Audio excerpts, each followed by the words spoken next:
Bismillahirrahmanirrahim. Assalamualaikum warahmatullahi wabarakatuh. Perkenalkan, nama saya Aisyah Maghfirah dengan NIM 90100118018. Nah, di sini saya akan menjelaskan tentang pemahaman saya mengenai akad wakalah.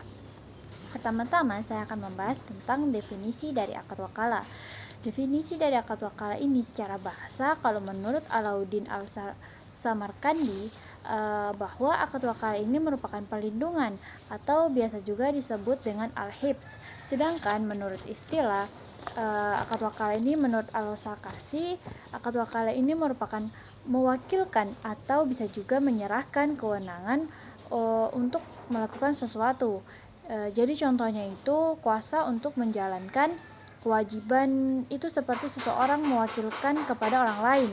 Nah, diwakilkan ini untuk membayar hutang. Nah, kemudian contohnya kuasa untuk menerima hak itu seperti kuasa untuk mewakilkan kepada seseorang untuk menerima hutang. Nah, kemudian yang akan saya bahas yaitu dasar hukum dari akad wakalah. Seperti akad-akad yang sebelumnya, yang kemarin-kemarin, saya juga menjelaskan tentang dasar hukum dari akad-akad itu. Nah, dasar hukum dari akad wakalah ini juga berlandaskan dengan Al-Quran dan Al-Hadis. Nah, kalau di dalam Al-Quran, akad wakalah ini ada tiga surah yang menjadi landasannya.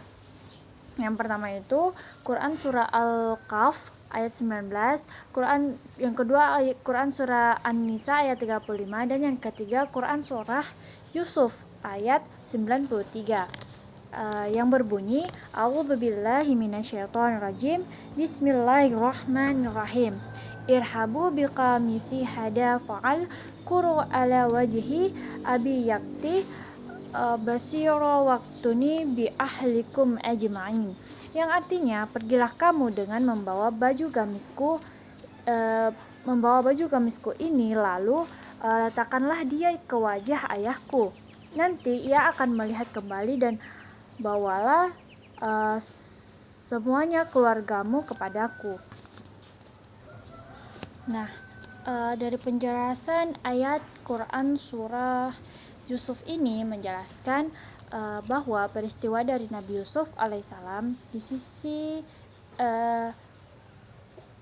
sini yang mewakilkan dirinya kepada saudara-saudaranya untuk menemui ayahnya atau mewakili dirinya. Nah, selain dasar hukum dari Al-Quran, di sini juga ada dasar hukum akad wakalah berlandaskan dengan Al-Hadis. Nah, kalau di dalam Al-Hadis terdapat dalam hadis riwayat Jabir bin Abdullah radhiyallahu anhu. Nah,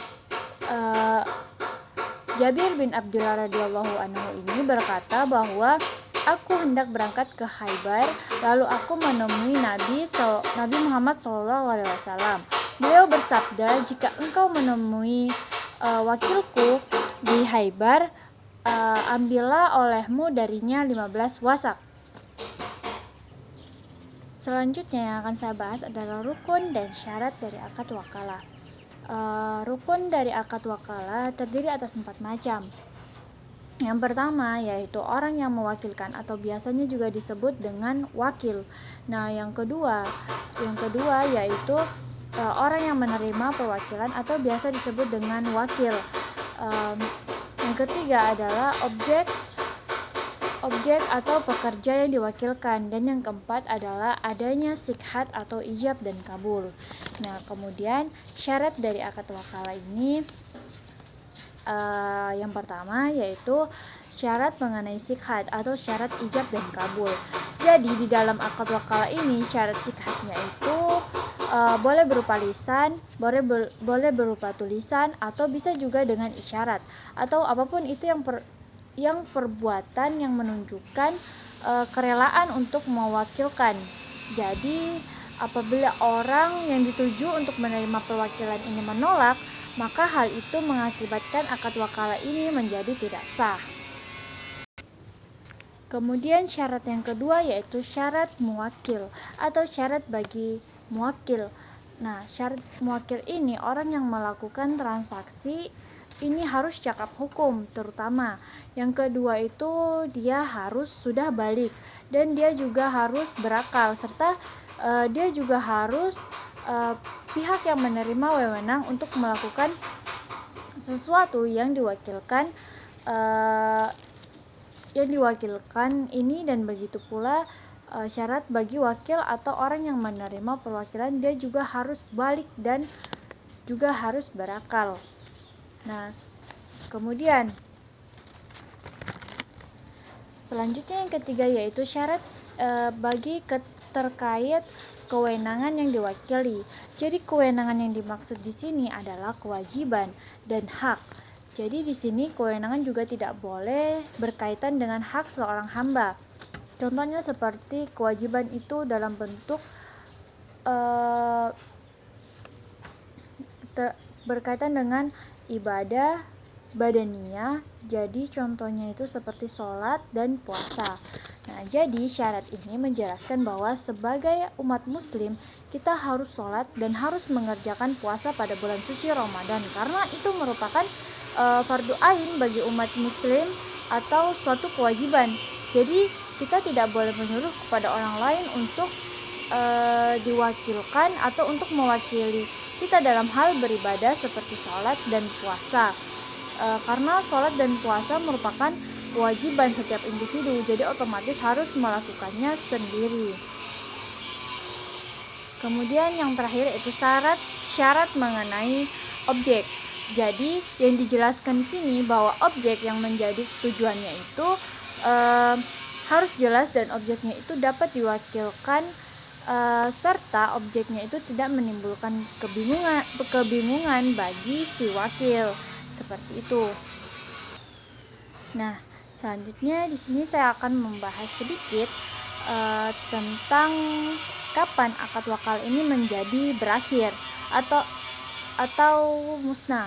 Jadi akad wakal ini menjadi berakhir apabila salah satu dari orang yang melakukan transaksi ini sudah meninggal. Kemudian akad wakal ini juga akan berakhir atau menjadi batal apabila salah seorang yang melakukan akad itu gila. Kemudian pekerjaan yang dimaksud itu diberhentikan, maka akad wakala ini menjadi batal, serta muwakil keluar dari status kepemilikan objek. Jadi objek perwakilan. Jadi di sini juga akad wakala itu akan menjadi batal. Nah, kemudian yang terakhir yang akan saya bahas adalah implementasi dari akad wakalah dalam lembaga keuangan syariah. Nah, jadi kalau di dalam lembaga keuangan syariah, akad wakalah ini selalu berkaitan dengan akad-akad yang lainnya atau saling keterkaitan. Contohnya seperti dalam pembiayaan akad mudharabah. Jadi, pihak lembaga keuangan syariah itu selalu mewakilkan kepada nasabah untuk mencari barang yang ingin dibeli untuk nasabah dengan pembiayaan mudharabah. Jadi dalam kasus ini juga bisa terjadi pada akad salam, pada akad istisna, akad ijarah, dan akad-akad yang lainnya atau pembiayaan yang lainnya. Jadi di sini menunjukkan bahwa akad lainnya itu yang menuntut adanya perwakilan pihak dari lembaga keuangan syariah oleh nasabah. Nah, kemudian selain itu di dalam lembaga keuangan syariah ini juga akad wakalah ini memiliki jenis atau produk yang menggunakan akad wakalah ini. Contohnya adalah letter of credit atau pembiayaan gaji, atau ada juga yang disebut dengan RTGS, dan ada juga yang disebut dengan clearing. Nah, mungkin hanya segitu yang dapat saya sampaikan. Mohon kurang dan lebihnya dimaafkan. Assalamualaikum warahmatullahi wabarakatuh.